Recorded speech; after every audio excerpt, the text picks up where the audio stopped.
across Texas. The issue is. I'm Rudy Koski in Austin.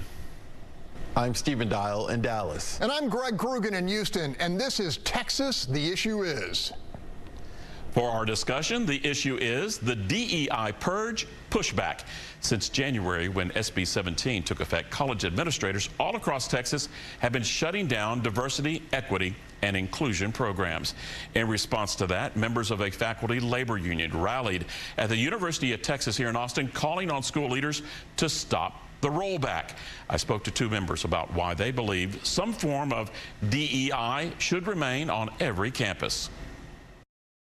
SB 17 is a lie. DEI is justified.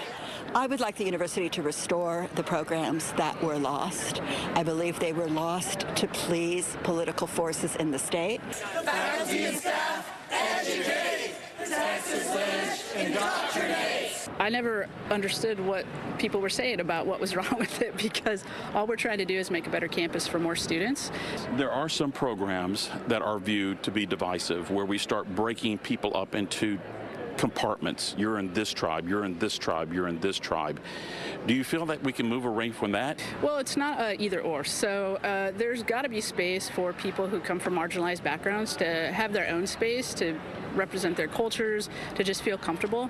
A campus like this, can be really hard if you're a student of color, for example. And so it's nice to have spaces that are meant for you. When did those who advocate for equality become enemies of this state?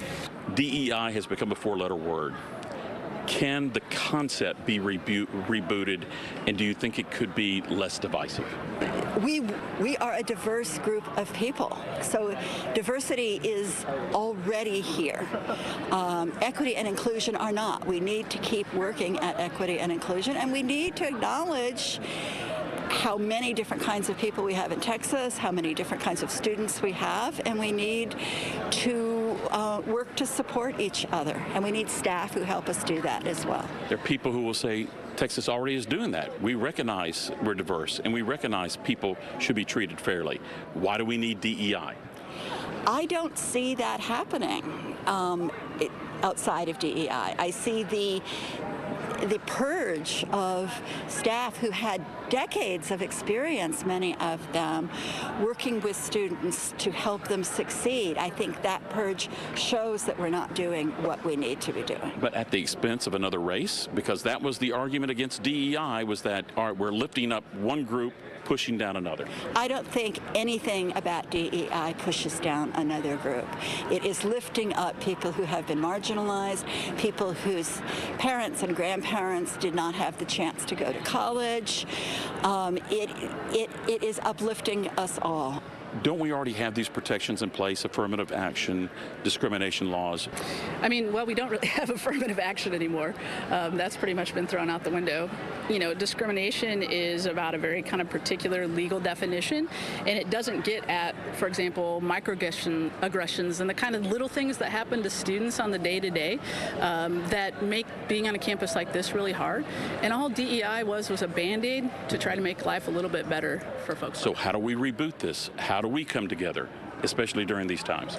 Yeah, I mean, I think we need people to come together in earnestness. So not just to prove that my point is right, or for you to prove that your point is right, but really to hear each other. Sum up that interview with purge, which is the word used by the faculty protesters. Stephen, what's your word for what you just heard?